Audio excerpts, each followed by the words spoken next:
become the higher personality. You have put in no effort for your evolution so far.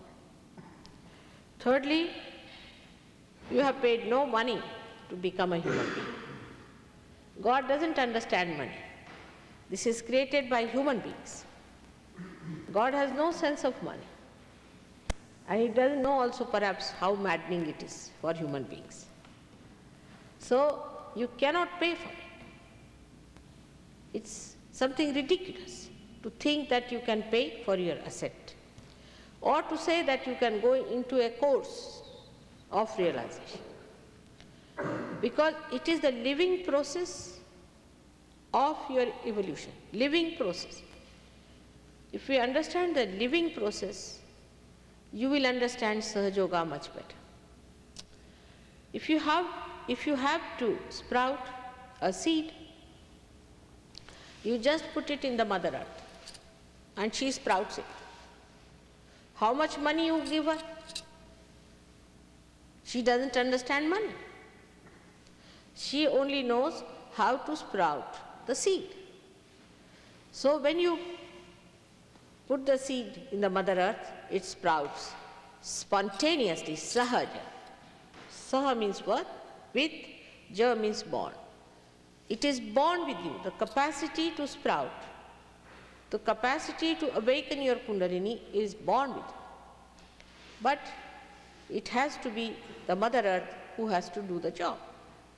Like every seed has all the maps of its past and all its future, you have those maps within yourself. And once you just become capable of getting enlightened, you get your enlightenment. But this should not put any diffidence into your mind.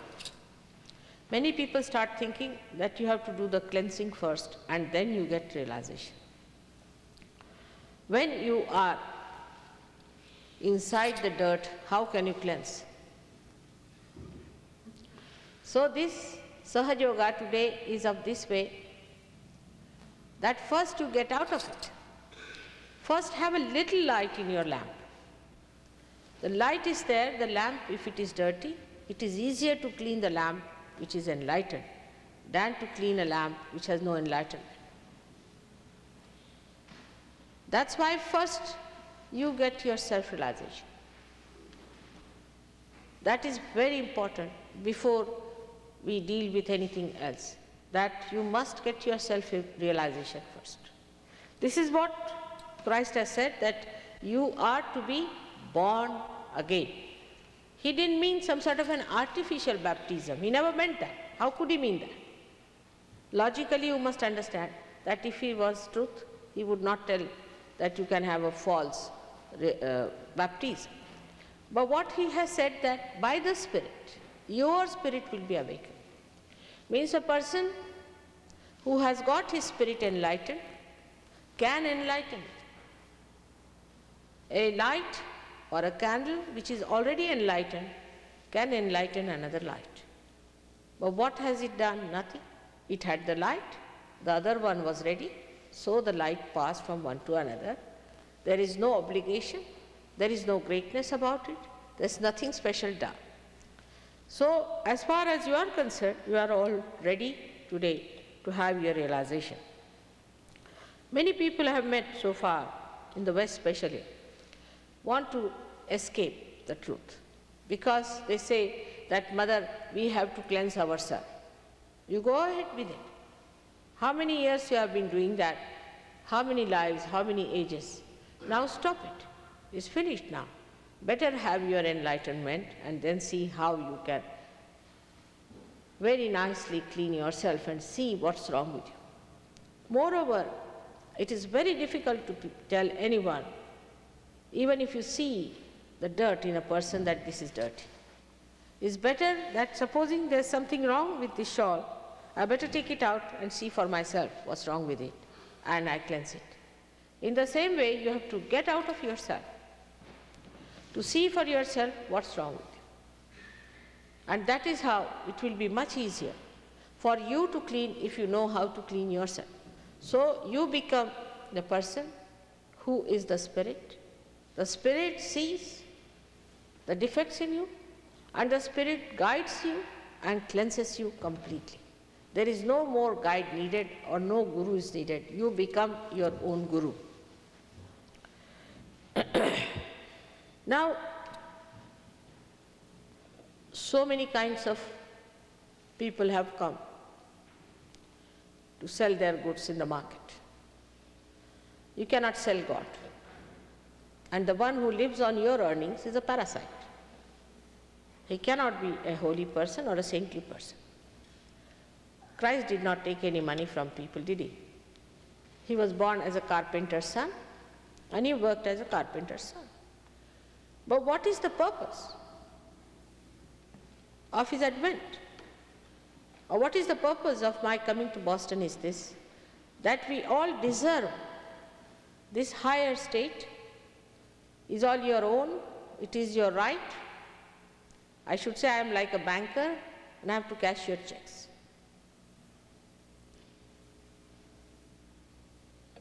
The purpose of this happening is complete transformation. The transformation has to take place.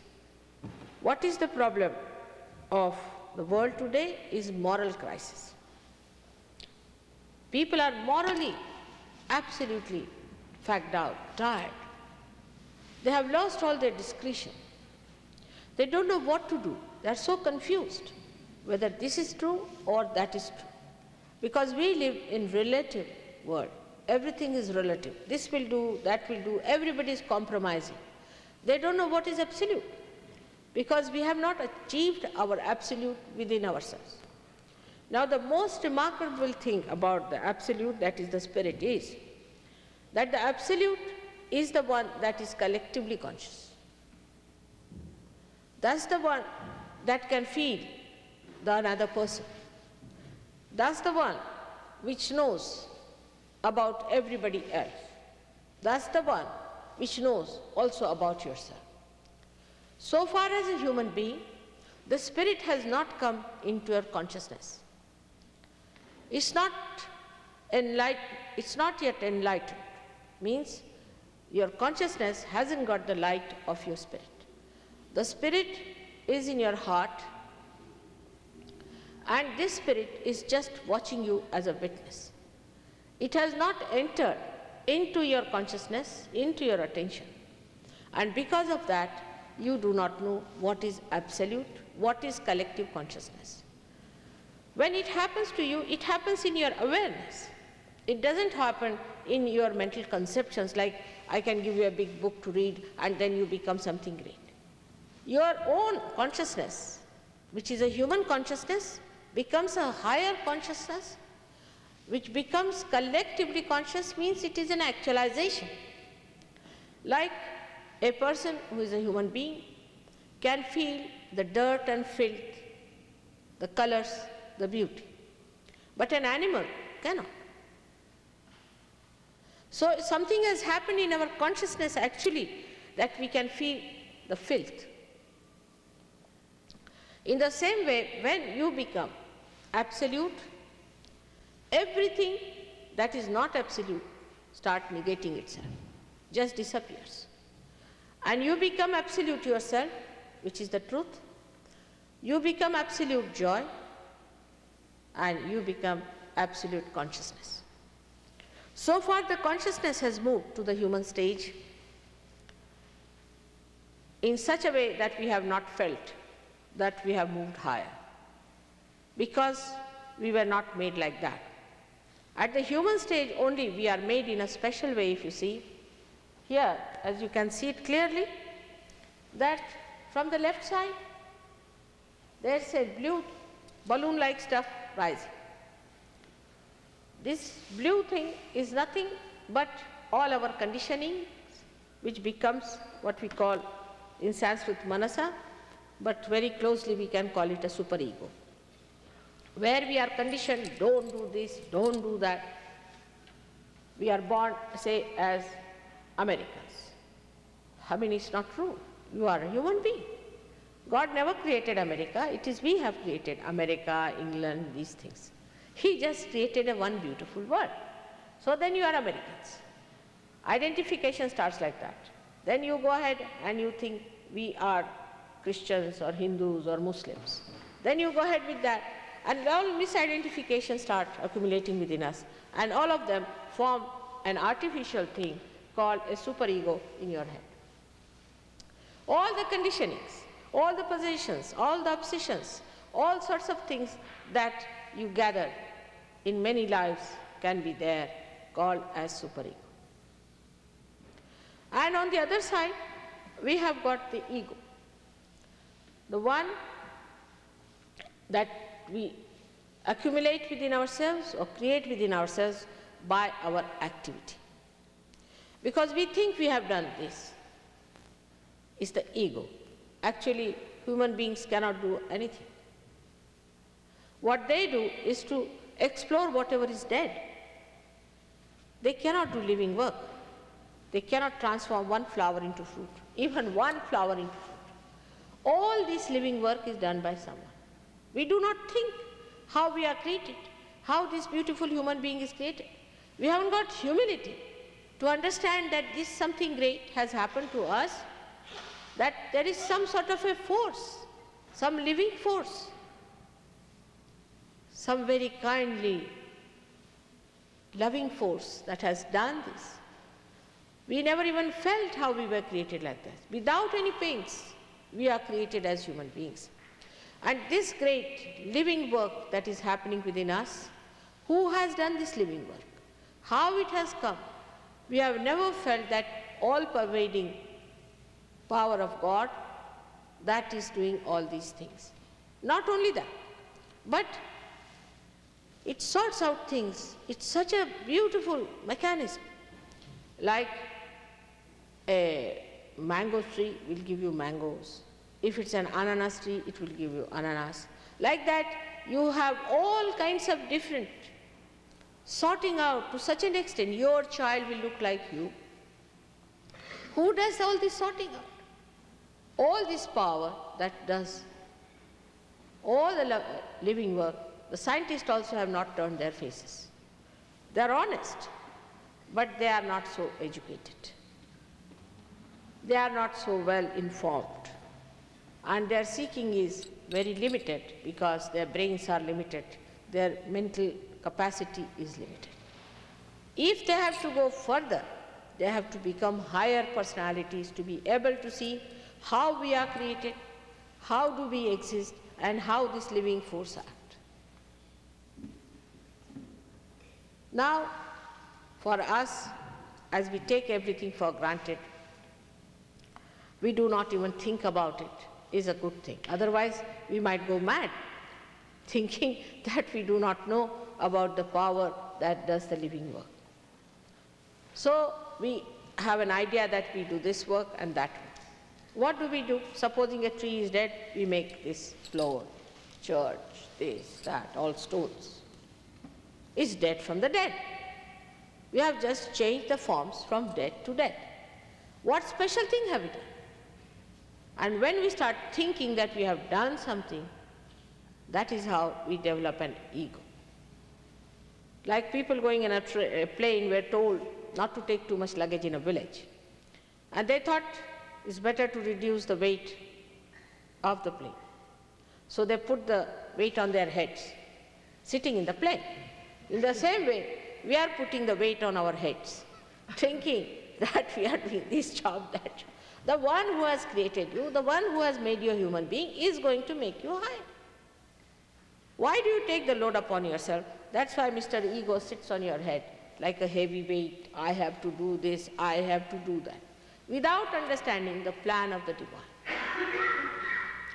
That's how we have ego and superego sitting on our head, and we start feeling that we are something great. Now this happening has taken place within us because we are human beings. A dog doesn't have responsibilities as such. Whatever he does through his responses, through his superego. But human being has developed the ego, and because of that, his brain is closed down. He is like an egg. Now this egg has been specially made to become the bird. And that transformation has to take place, which is all built in within you. You have all these powers within you. It has to just to be clicked.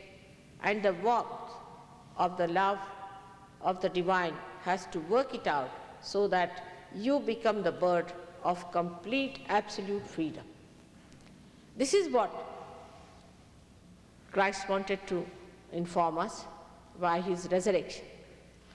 And when we have Easter, you know that we have eggs. The egg is suggesting that you are the egg today, but on an Easter, Christ, as he became the bird, you also become the birds. And so we should say the time has come for all of you to become the birds.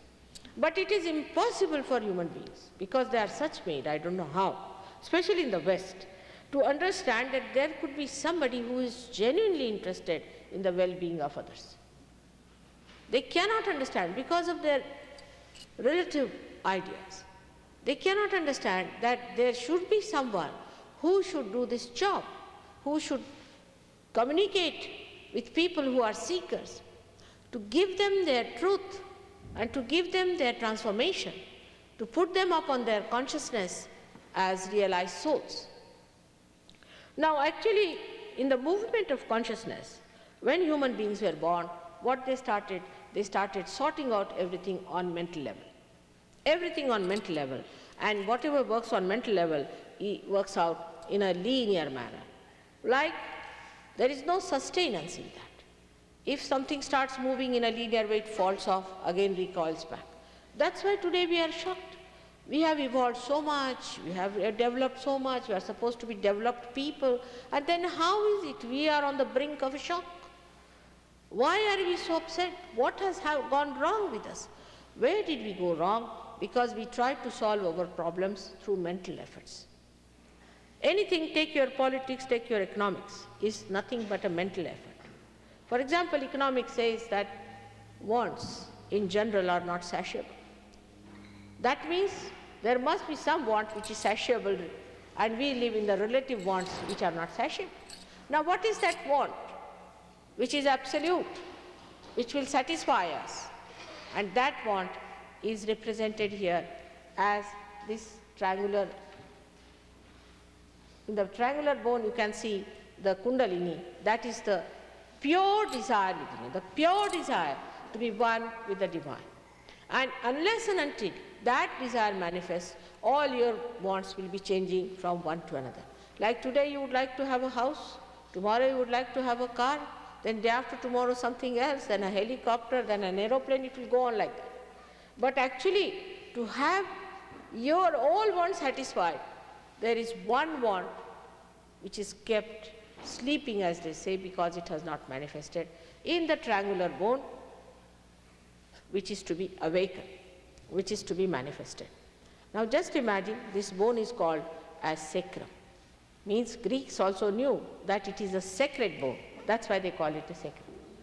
You can see the rising of the Kundalini, you can see the pulsation of the Kundalini, you can feel the percussion of the Kundalini like lap, lap, as the heart is. In some people it is quite a lot. And then you can feel the cool breeze coming out of your head. Now what is this Kundalini within us? The spirit is in your heart, but what about the Kundalini? Who is she? She is the Holy Ghost. She is the representation or the reflection of the Holy Ghost. But if you ask anybody else, they say, no, we don't know about Holy Ghost, it's a mystery. In Sahaja Yoga, nothing is a mystery. Everything can be explained. Now what is the Holy Ghost is? The Holy Ghost is the primordial mother, is the mother, primordial mother. But people never talked about mother. They talked of the father and the son. Now imagine a father and a son and no mother. It is absurd. Have you seen any father and a son without a mother? Such an absurd situation comes in that people accept it because it's all mental. Somebody tells you, no, it's a mystery, there's no mother, there's no, people accept it. But there has to be a mother. And this is the time of Aquarius, what we call in Sanskrit Kumbha, meaning the Aquarius is the Kundalini, where she nourishes, where she cures you, she redeems you, she guides you, counsels you. And this is the time of the mother. We had the time of the father, then of the son, and now this is the time of the mother, where she has to nourish you, where she has to take you to her ultimate goal, that is the spirit. The consciousness itself, the way we have been moving in other directions, have been like people think that if a woman starts fighting for her right, and then she is asserting the femininity. She's not. What I'm saying is not meant for women or men. It's meant for every one of us, that we have to become like a mother, like a divine mother, like a person who can nourish people, who can give them love, affection, attention, perseverance, forbearing. And this is only possible for a mother to do it. And that motherhood should be awakened in every human being. I would say Abraham Lincoln you had, who was a great person like that. After that also, we have had so many great people in this world who have been like that. You can say in our country we had Mahatma Gandhi. We had many people of that temperament who were soothing, nourishing, curing, and helping others in such a way as a mother would like to nourish her own children. So this sense of nourishment has to come within us, but we have no power of nourishment, and that only comes when your spirit starts manifesting through you. When this power rises, she manifests her power of nourishment. She actually nourishes your chakras. She is the one who nourishes those subtle centers which look after the growth centers. She is the one who cures.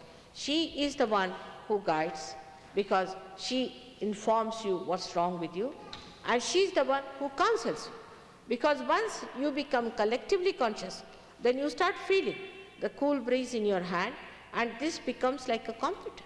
You become a computer of which you become the master. You are already a computer, if you understand. Because in a computer, if you put something, it cannot just see and say, it has to think. But we can just see and say things. As soon as we see, we know what it is. So we are already a wonderful computer, which no scientist can produce.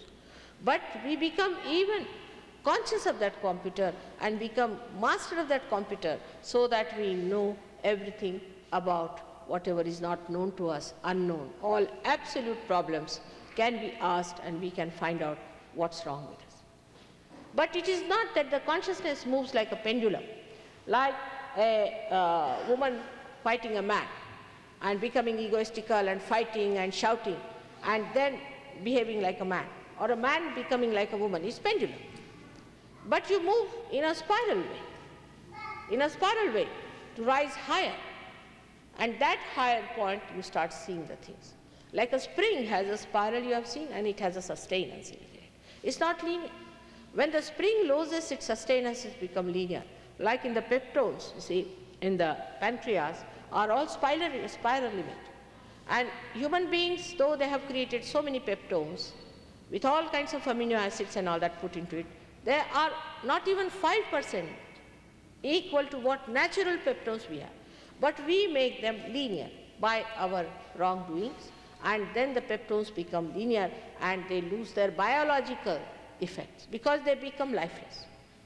In the same way, our ascent takes place in a spiral way and rises higher than one where it is. It doesn't move like a pendulum, a man becoming a woman becoming like a man. But what happens, you develop a higher consciousness. In that higher consciousness, you start understanding that now you have become the light. Now what is the light? Till you have to make the light, you work hard, you put it right, but once it is made the light, you put it on top, so it guides. Then it becomes the guru, it becomes the guiding factor, it becomes everything. That's how you become. So we have got the left side of desire and the right side of action. These left side and right side of action can be compared with the brake and the accelerator in a car, to understand it on a very gross example. And what happens that when we start learning how to drive, we get into the car, we use both these powers. Try to balance ourselves first of all. Balance the car is very important. And when we have learned how to use these two forces, then we think we have become drivers. At that time, we do it automatically. We don't think about it. That's what happens to you, that first when Kundalini rises above this center, you become thoughtlessly aware. That means there is no thought, but you are completely aware and alert. And when this rises from here, here is the seat of the spirit, though the seat resides in human beings in the heart. When it touches the seat of the spirit, then the master who is sitting at the back seat, watching you, you become the master. And you start watching these two forces within you, how it is acting, and also the driver within you, and you become the master. This is the second stage into which you arrive. Now, when we become thoughtlessly aware, what happens is that a thought rises and falls off, another thought rises and falls off. And in the center of the two thoughts is little area. Now, these thoughts may rise from the future or from the past. And the central part is the present. So when the Kundalini rises, what happens? You become stationed in the present where there is no thought. If I say you stand on the present, you cannot do it, because you are on the future or on the past, because of your thoughts. But when the thoughts are removed, you stand in the center of those two thoughts and you become thoughtlessly aware. And this state is such a wonderful state that at that time, whatever you see becomes a picture memory. Not only as a memory, but the joy of creation starts pouring into. You start understanding the joy of creation, and lots of powers you start manifesting, that at this time you can cure people. You can heal them physically, maybe mentally also. But that's not enough. In that also you should not get lost. Some people, of course, do it by some other forces, which are spirits. What they do is to put some spirits into a person, take out some spirit, transference of spirits they do. This is absolutely a different area into which we don't have to go. We have to do everything which is complete spirit, ourselves masters, knowing everything about what we are doing. You are never under the blanket, no darkness. You see everything, what you are doing, what you are getting, these powers that are flowing through your hand. You know what exactly they mean. They are all decoded for you. You don't have to research it, and you can only verify it. Like a gentleman who got his realization from me, and then he said, "Mother, I can't believe I can be collectively conscious." Because you see, the brains here are working a bit too much. The heart is less, the brain is too much. There's an imbalance between the heart and the brain. So I said, all right, try with your brain. I asked him, you can verify. He said, I want to know, please take the child out, please. Please find out, how is the, he said, I want to find out, how is my father? I said, all right, you just put your hands like this and try to find out, how is your father? So he says, Mother, I'm getting a very great heat here and it's burning, a very funny feeling here. So I said, all right, if that is so, these are all the centers that are indicating your father. And if it is in this finger you are feeling it, then you must know that he must be down with very bad bronchitis, because this finger denotes the center here. So he telephoned to his father in my presence. And his mother came to the phone and she said, he is down with very bad bronchitis. The same sentence she used. So that's how you can feel it. So you must know that in the realm of God, we are really fantastic. We have to enter into the realm of God. We have to become the citizen of God's realm. Then only you'll be amazed that he has the greatest capacity that you cannot imagine how dynamic it is, how it works. There have been so many incidents in Sahaja Yoga that people can tell you sometimes how miracles after miracles have taken place, which they cannot explain how it has worked out. Not miracles like getting a diamond and giving you. One should understand that those people who go after diamonds are not the people who are seeking God. They want diamonds, they can get it in the market. Some people who start jumping, they think they have become godly. How can it be? Are you going to become frogs now?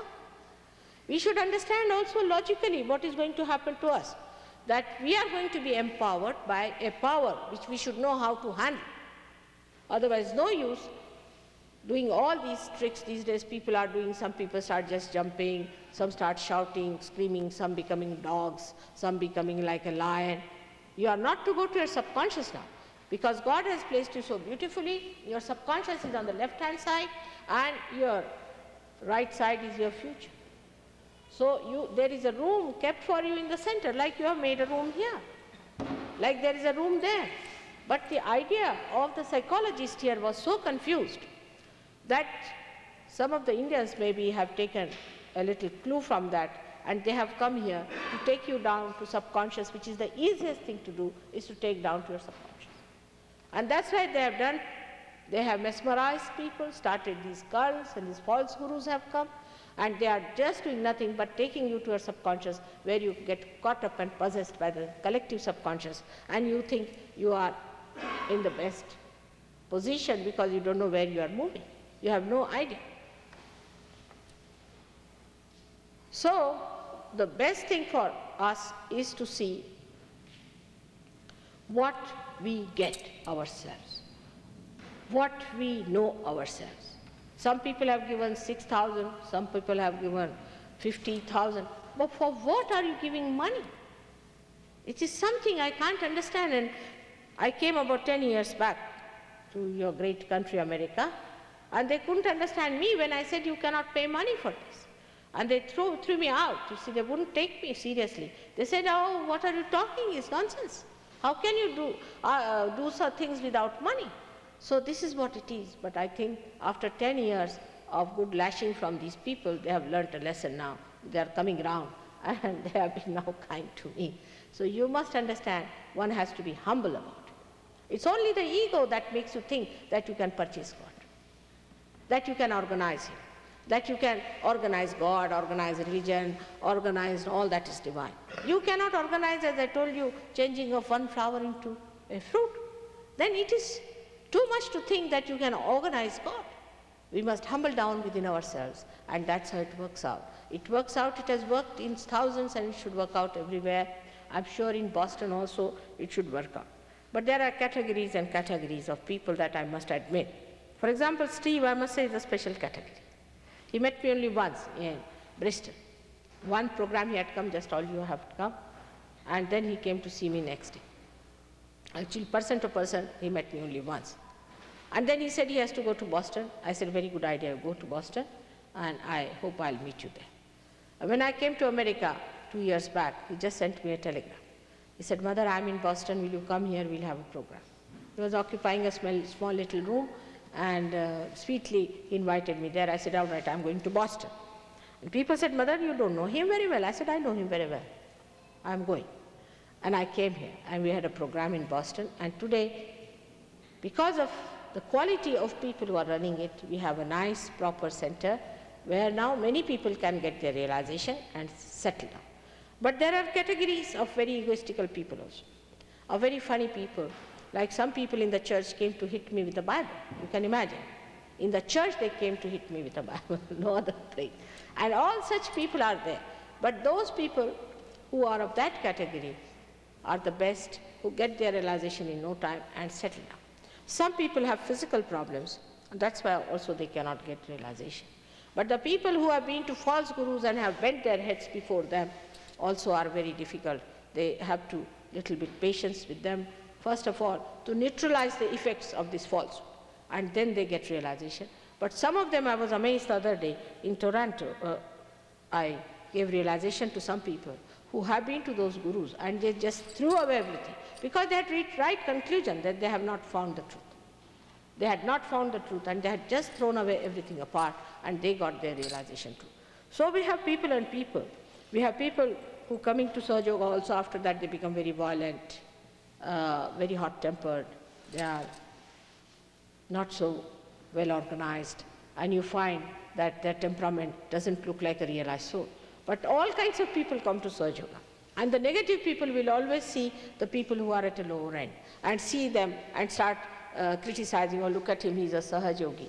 Sahaja Yogi is a person who has achieved a balance in life. A person who has achieved the mastery over Kundalini. The one who has all the knowledge how to raise the Kundalini and how to give realization. Sahaja Yogi is not every Tom, Dick and Harry. This one should understand, but everybody comes to Sahaja Yoga, everybody is allowed to come. We have all kinds of people, all types of people. But the Sahaja Yogis are a special category who mature, like a seed which is just sprouted, has to be looked after very tenderly, carefully, respectfully, and then it grows into a big tree, and when it becomes the tree, nobody has to be told. You don't have to tell them by oath that this is a tree. Everyone knows this is a tree. So this is how it works out. Those people who are positive about it get it into their heads first of all, and then into their hearts. I am sure it will work out even here, and there are so many people here, it should work out with all of you. I didn't know that the program is only for 2 days. In any case, 2 days I'll be here, that is today and tomorrow. In this short time, whatever is possible, I'll try to cover. But the knowledge is like an ocean. But you become the knowledge itself, which I'll tell you how you become the knowledge. And you don't have to listen to too many lectures to understand me. But as far as I'm concerned, I've been lecturing and lecturing for the last 10 years. And in London, if you see, there are thousands of lectures of mine, which you can see for yourself. This happens much better in a place where people are not so complicated. Thousands of them can get realization. People who are here I've seen. Thousands of Indian villagers get their realization.